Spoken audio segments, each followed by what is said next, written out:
ஹம்பாந்தோட்டை மாவட்டத்தின் ஒட்டுமொத்த தேர்தல் முடிவுகள் வெளியாகி இருக்கிறது. அந்த வகையில் தேசிய மக்கள் சக்தி நாங்கள் எதிர்பார்த்ததை போன்று 2,34,083 வாக்குகளை பெற்று 5 ஆசனங்களை கைப்பற்றியிருக்கிறது.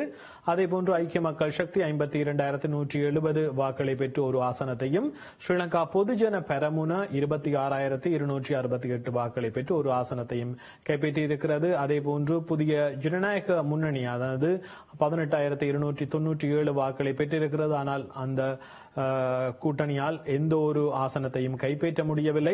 ஹம்பாந்தோட்டை மாவட்டத்தை பொறுத்தவரை பதிவு செய்யப்பட்ட வாக்குகளாக 5,20,940 காணப்படுகிறது. இவர்களில் 3,69,700 பேர் தமது வாக்குகளை பதிவு செய்திருக்கிறார்கள். இவற்றில் செல்லுபடியான வாக்குகளாக 3,52,661 வாக்குகள் காணப்படுகிறது. நிராகரிக்கப்பட்ட வாக்குகள் 17,039 பதிவாகி இருக்கிறது. இவ்வாறுதான் ஹம்பாந்தோட்டை மாவட்டத்தை பொறுத்தவரை தேர்தல் முடிவு காணப்படுகிறது. நாங்கள் 2024 நாடாளுமன்ற தேர்தலையும் 2024 ஜனாதிபதி தேர்தலையும் நாங்கள் ஒப்பிட்டு பார்ப்போமேயானால் உங்களுக்கு இந்த வரைவை பார்த்தால் காணக்கூடியதாக இருக்கும். 2,21,913 வாக்களை தேசிய மக்கள் சக்தி பெற்றிருந்தது ஜனாதிபதி தேர்தலில், அதாவது அன்ரோகுமார திசாநாயக்கவுக்கு கிடைத்திருந்தது. அதனை விட அந்த தேர்தலுக்கு கிடைத்த வாக்களை விட அதிகமான வாக்குகள், ஏறத்தாழ 13,000 வாக்குகள் அதிகமாக 12,000க்கு மேலதிகமான வாக்குகளை நாடாளுமன்ற தேர்தலில் தேசிய மக்கள் சக்தியானது பெற்றிருப்பதை இந்த வரைவுகள் ஊடாக உங்களால் அவதானிக்கக்கூடியதாக இருக்கும். ஐக்கிய மக்கள் சக்தியை பொறுத்தவரை 1,00,000 அதாவது ஜனாதிபதி தேர்தலின் போது 1,31,503 வாக்களை ஹம்பாந்தோட்டை மாவட்டத்தில் ஐக்கிய மக்கள் சக்தியின் ஜனாதிபதி வேட்பாளராக இருந்த சஜித் பிரேமதாச பெற்றிருந்தார்.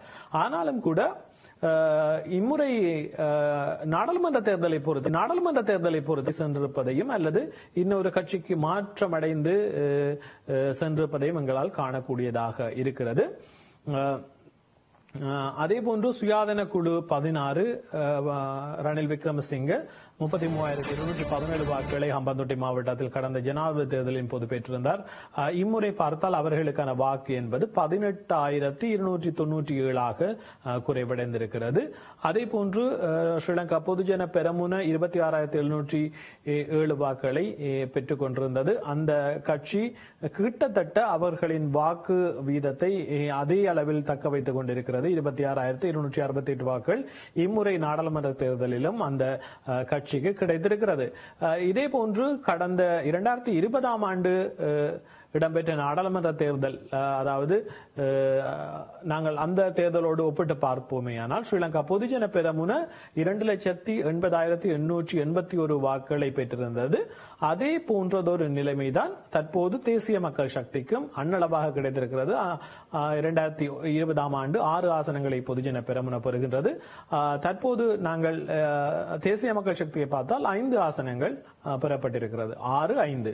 அதே போன்று ஐக்கிய மக்கள் சக்திக்கு கடந்த 2020ஆம் ஆண்டு ஒரு ஆசனம் கிடைத்தது. அதே ஆசனம் தான் இம்முறையும் கிடைத்திருக்கிறது. தேசிய மக்கள் சக்தி கடந்த 2020ஆம் ஆண்டு ஜனாதிபதி தேர்தலில் வெறும் 31,362 வாக்களை மாத்திரமே பெற்றிருந்தது. ஆனாலும் கூட தற்போது அந்த கட்சியானது 2,34,234,81 26,000 வரைக்கும் குறைந்திருக்கிறது. கடந்த கால கோட்டாபய ராஜபக்ச மற்றும் அவர் சார்ந்த மஹிந்த ராஜபக்ச நிர்வாகத்தில் மேற்கொள்ளப்பட்ட சில முடிவுகளால் ஏற்பட்ட பொருளாதார பின்னடைவினால் அவர்களுக்கு கடும் பின்னடைவை இந்த காலப்பகுதி ஏற்படுத்தி இருந்தது. இந்த கடுமையான வீழ்ச்சி கிட்டத்தட்ட அவர்களுக்கான ஆதரவு என்பது 2,50,000க்கு மேற்பட்ட வாக்குகளை இழக்க செய்திருக்கிறது. அவ்வாறான ஒரு சூழ்நிலையில்தான் ஹம்பாந்தோட்டை மாவட்டத்தை பொறுத்தவரை காணப்படுகின்றது.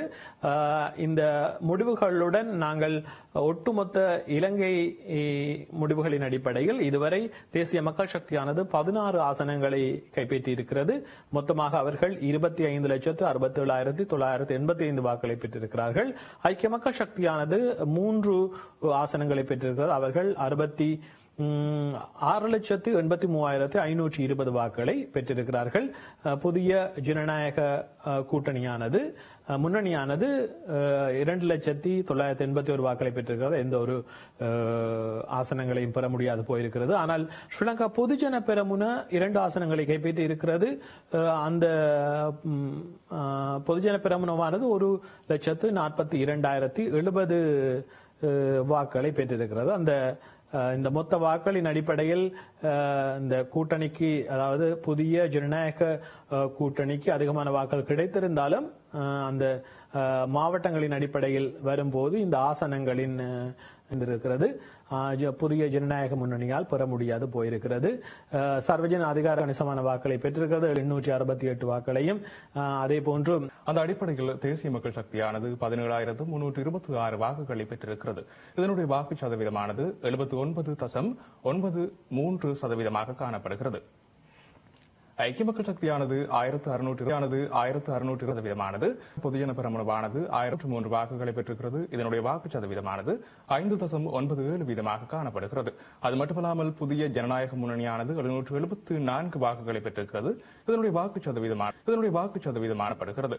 அது மட்டுமல்லாமல் 188 வாக்குகளை பெற்றிருக்கிறது. இதனுடைய வாக்கு சதவீதமானது 0.87% காணப்படுகிறது. அது மட்டுமல்லாமல் பதிவு செய்யப்பட்டிருக்கக்கூடிய மொத்த வாக்காளர்களுடைய எண்ணிக்கை 22,684 காணப்படக்கூடிய அதே நேரம் 2,248 வாக்குகளாக கூடிய வாக்குகளுடைய எண்ணிக்கை 21,572 காணப்படுகிறது.